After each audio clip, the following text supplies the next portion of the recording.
Humans of the cardboard, welcome back to Just Nuts, guys. Today we've got another hype deck profile for you. This time we are revisiting CRUSADIA. It's funny enough, I usually don't do this back to back, but I did do a CRUSADIA profile fairly recently, but we had kind of some unforeseen stuff happen back to back.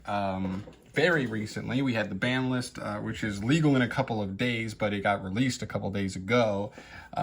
So that definitely changes up some things, as well as the fact that we actually got Grand Creators. So with Grand Creators coming out, you definitely have to anticipate that. And this deck is actually one of the decks, maybe even a top 5 deck as far as decks that can play the new Brave token engine. Really cool. This deck makes awesome use of it, even whether it's using it as extenders or using it as like something to just set up a negate, even whether you're playing into a board or making a board, just setting up a negate prior to anything just is so nasty. It's so broken. This engine's crazy, and I'll give you a brief overview when we get into it here.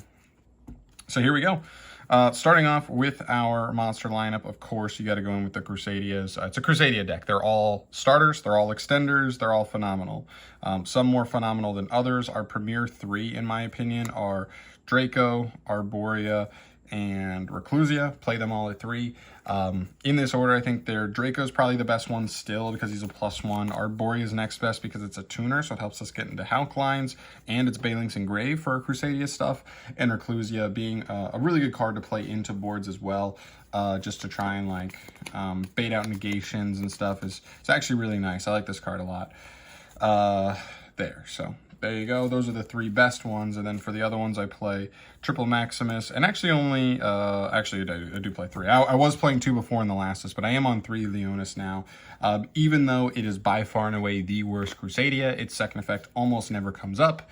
It's still a starter / extender in that sense. And so I think you want to max out on it, because if you don't see a CRUSADIA card, you're kind of just playing like Brave token with utility cards, which can probably win some duels, but yeah. And then Maximus giving you that double damage really helps you seal up duels in specific scenarios. So there you go, maxing out on all of them mamma jammas. Then we get to the new engine. Yes, I am proxying these because these shits are so fucking expensive right now. Both the 3-ofs in the engine are like over $50 right now, which means the engine's like $350 just to play like 9 cards in your deck. I'm not paying that right now. I'm gonna wait till it drops, but I got proxies for now. So yeah, this card's crazy. If you don't know what this card does, it has 2 specific effects. The first effect is that it can banish yourself from hand or grave. That's insane. To add a Rite of Aramasia. That's the spell that really gets the engine going. And the other effect is if you control the token in the archetype, you can just special this card from your hand. So it's an extender even if you see 2, because the first one gets you the spell that's going to get you the token, and the second one just becomes an extender at that point. So it's not even bricky in terms of that stuff. There's like no one card that if you draw on that engine is completely dead, and that's what makes this like the most crazy to me. Is that stuff. And then Griffin Rider, this guy can special himself if you have either no monsters on the field or an adventure token on your side of the field, and then he's just an Omni Negate. If your opponent activates anything, you just shuffle him into the deck, and if you do negate the activation and destroy it. So really good card. Yeah, just that's awesome. A couple extenders, 2 Parallel Exceed. This is one of the cards I ended up cutting. I'm at 42 right now in the main. I just have so much stuff I'm trying to fit in right now, because I think it's like all good, but I don't want to lose consistency and like not be drawing CRUSADIA monsters and whatnot. So I had 2 Leonis and 3 of this. I decided to swap it. That was the last change I made to finish up like the profile, and I think it's fine. Like Exceed's awesome, but you also never want to open double. So playing 2 means like you're probably not opening double very often, whereas with 3 it's going to happen a little more consistently, which we don't want. So 2 is perfectly fine. Still a really good extender, chain blocking, Magius and whatnot. It's really good. Next up here, we have our artifacts, 1 Scythe and double Lancia. This is really good. I already think Lancia is pretty good in the format anyway. If Phantom Knight is the best deck, this card's really nice to see. Virtual World's not bad. Tri-Brigade is still decent, right? Tri-Brigade's always going to be decent, even if they hit Lyralist to high hell.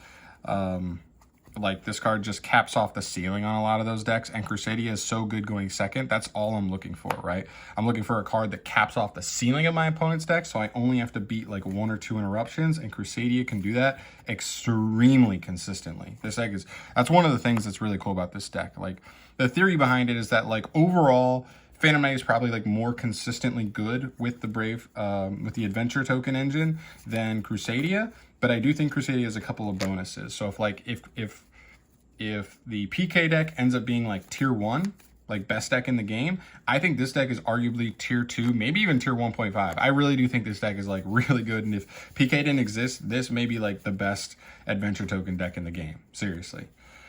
I do play 2 Ash as well. I wanted a utility card here. This could also be Ogre or whatever other hand trap you want to play. I would not play Nib right now. I think a lot of decks are going to be playing the Brave token stuff in the competitive scene, and so like they just lock you out of Nib like so early on that like it's like Nib is really bad right now, I think. So this is good. I think Ogre is even fun. Crow is interesting, but Crow doesn't really do anything in the face of the Brave token stuff. So yeah, I like Ash. Ash is pretty good.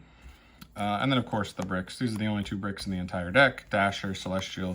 You got to play them. Everything else is like soft bricks, but like not even that bad. If you draw Griffin Rider, you can just summon him, and then it's just another body on field to help you, like, you know, make Verte, make Hauk, make Dagda, whatever you want. So then we get to the rest of the Brave token engine. You've got your 3 Rite of Eremasia. This card is really good. If you control no adventure token, you summon an adventure token. It's actually a 2,000 body also, which actually helps you to amass lethal on future turns. And then if you don't control a Fateful Adventure, you just place a Fateful Adventure straight from your deck to the field or to the spell and trap zone. That is this card, really good. And the one thing this locks you out of is being able to activate normal summoned monsters effects, but we literally don't play a single card in the deck that has an effect when it would be normal summoned, so not a problem. Then you have Fateful Adventure. This card does a couple things. The main thing is during your main phase, you can add a monster that mentions adventure token from your deck to your hand, then send a card from your hand to the graveyard. Pretty good. I love that it sends on as effect instead of as cost. So if your opponent ogres this or negates this, then you just don't have to get rid of anything from your hand.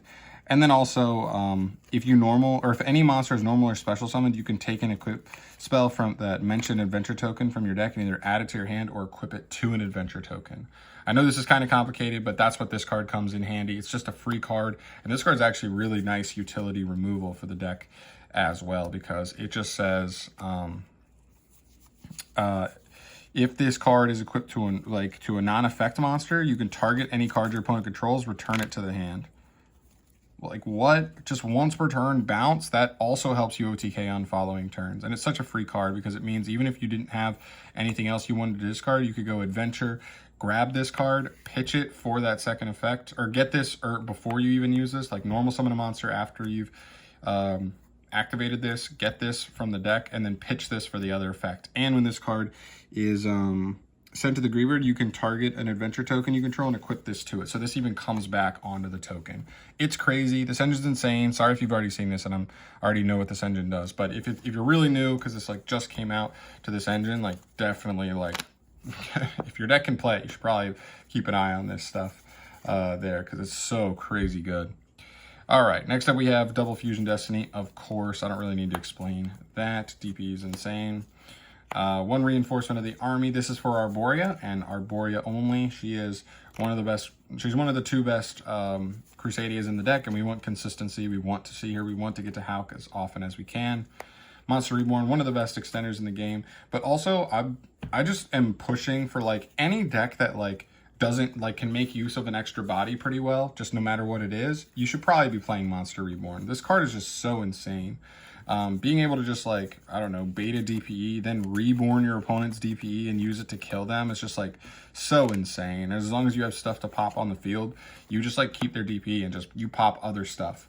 Yes, if they can out it with destruction, then like, ooh, they're in a good spot, but you just have to like wait like wait a turn, and then like if it survives, like link it off then, and then they don't even get the TPE back, which is really good. So I definitely advocate for this card. It seems really powerful right now. People are putting like powerful stuff in their graveyard on purpose.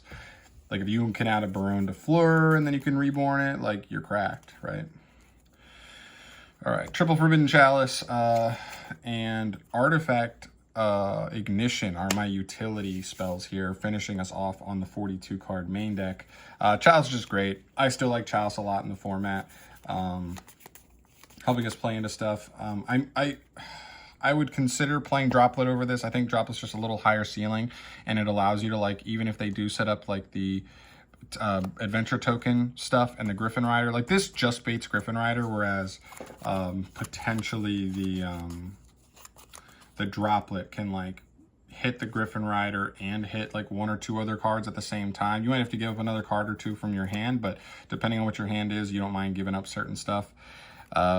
So it just comes down to like where you fall in that, like in that. But again, we're I guess slightly budget here, so not playing the Droplet, but yeah, definitely something to consider. And then Ignition, this card's so spicy and cool. I wanted to play 3 of this, but again, it was an easy cut for me. I just wanted some backer removal, something that I could hang my hat on, that like if I play against Mystic Mind game 1, I don't just auto lose.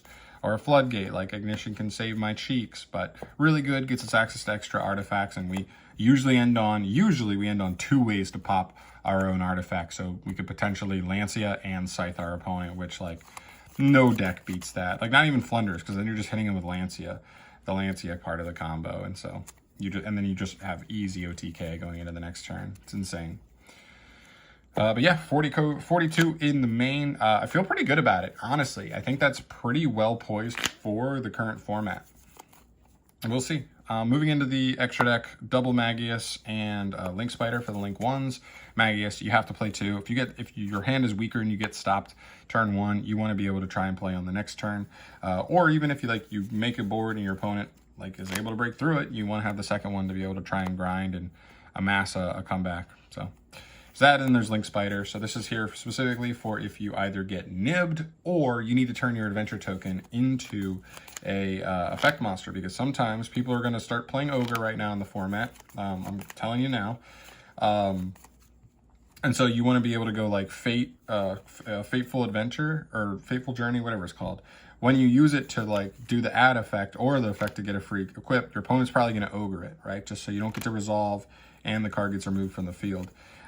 In that instance, you'll still already have the token from Rite of Arimasia, in which case you can just take that into Link Spider, and that's already 1/2 of your material. It points down, so if you have any Crusadia in hand, you can extend it out, and pretty good.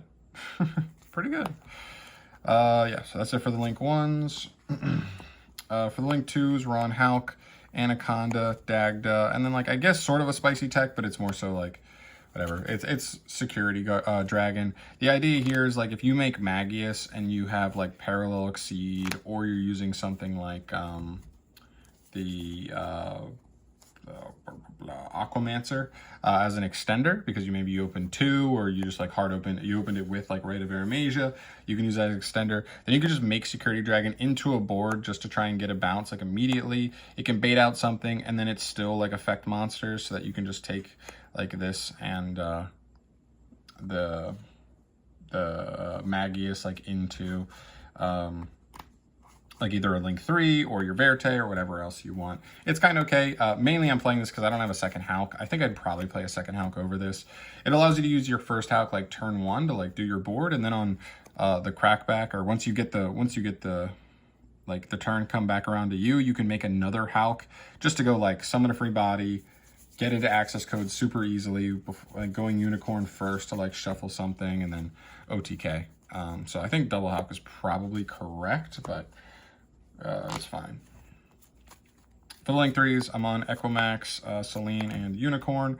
Selene's kind of cool. I'm not even playing Valor in the deck, but because we have Hulk, we can go like Hulk for Arboreal or Ash Blossom, and then just climb into this. Actually, no, we can't do that. It has to be, I'm not playing, oh, it's kind of annoying. Okay, this is my fault. I definitely, this was like the last card I threw in because I realized from my last list, I actually didn't need Almirage. The way this list is built, you really don't need Almirage at all. And so I had one extra slot. This is literally the last slot in the extra deck. You could swap an Ash Blossom for a Veiler. I was thinking like it's really easy to put like Reclusia, like get access to Reclusia or Aquamancer Engrave. If you just open the second one and use it as an extender. And so I was like, okay, so if you can just make Selene, you do this, but I'm also not playing Lina either. That was the other cool thing, is like if Magius is light, so you could climb into Lina really easily. Then you can go Lina, Revive a Light, make this, and then this, assuming there were enough spells Engrave, revive the either Reclusia or Aquamancer Engrave to get into a 3-mat access code. It's still not bad. I would just say like maybe try to play one Veiler. It's just a little awkward. But it's not like the worst thing in the world, so whatever. I'm not that worried about it. But you could either play Lina as a link to instead of Security Dragon, or just play a Veiler in the main just to make it possible. And then Unicorn, just generic removal. Also thought about Masquerena, but she doesn't really make sense in the deck because you can't take a Link 1 into Masquerena, so she kind of is a little awkward. So yeah, not playing her, but Unicorn's definitely super useful. Then for Link 4 is just a defensive one in Oppo and an offensive one in Access Code. They both come up when you have really gassy hands, so you end on Appaloosa, and Access Code just wins games. I don't need to really explain him. For Synchros, I'm on TG Wonder Magician and 1 Supreme Sword Soul Sovereign Cheng Ying. Yeah, just play Barone to floor if you have it. This is another card. That's another card that I don't have. Oh gosh, man, a lot of these cards are so expensive. So this deck is definitely not cheap. But if you love Crusadia and you want to play it as competitive as possible, I do think this is how you do it. I still think this is decent. I think the other Sword Souls Synchro 10 that's coming out in like a week and a half is even better. So I'm going to take a look at him as well, because I think he's actually like double interruptions for like spell. He like banishes spells and traps and banishes monsters, which is pretty good. And then DP, obviously. But the idea with this stuff, if you haven't seen this combo, you're going to end on Hulk. You're actually not even clearing Hulk off your board. So then on your opponent's turn, you can tag Hulk. So the idea is like, here's super simple, right? You make Hulk, you make Dagda first, then you make Hulk. When Hulk summons a tuner from deck, you're going to chain Dagda, and Dagda's going to set Scythe. Then on the opponent's, like you could literally pass on that. But it's probably better if you have any other extender, you're good to go. But if you don't, even from there, you probably just take like Dagda and the monster into Verte and try to make DPE. If not, it's totally fine. But what you can do here is on your opponent's turn, even if you like can't go any further, like even if you get, let's say you actually get Veiler. So let's say you have no other bodies, just pass on these. On your opponent's turn, Hulk can use his effect to tag himself out to summon a tuner synchro from the extra deck, and then Magician will trigger to pop a spell or trap card. You can pop your own Scythe, and then your Scythe locking your opponent. But when the Scythe comes out, it activates on field to lock your opponent, and then you can chain Wonder Magician, which allows you to quick synchro as well. So then you make a 10. So even like just setting up Scythe plus Hulk gets you an Omni Negate and Barone de Fleur if you have Barone, or this guy, or potentially the other Sword Soul, which is probably better than this guy overall. Just because this guy doesn't have full synergy with like this deck, but the other one's a little more generically gonna have like good disruption. So you'll have like a synchro level 10, and you're going to Scythe lock your opponent. It's pretty nasty either way. Like it's honestly pretty nasty. And if you did get to resolve this, you also probably end on a DPE, and if you left Dagda up, you also probably set a Lancia from deck as well, just for extra value. You could potentially use the DPE to pop the Lancia as well as a card on your opponent's side of the field. So they can't banish, they can't summon from extra deck, and that means even Flunder doesn't beat that, which is absolutely insane. So really, really cool stuff. The deck is legitimately powerful. I think it does certain things even better than PK, but I do think PK overall is probably like more consistently gonna get it done. But if you don't want to play super mainstream, but you still want to play something that takes advantage of like a lot of the best cards in the game, this is pretty good. And I wouldn't be surprised if like Scythe gets banned on the next ban list. In fact, I really want it to, but while it's free, you might as well take the best advantage that you can of it right now. So yeah, here we go. That's going to do it for me here, though. Guys, thank you so much for watching. As always, let me know in the comment section down below your thoughts on the list. Would you change anything? Would you edit anything?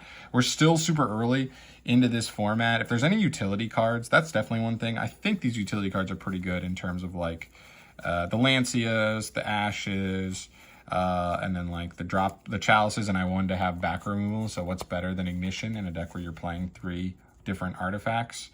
Well, not different, but 3 artifacts.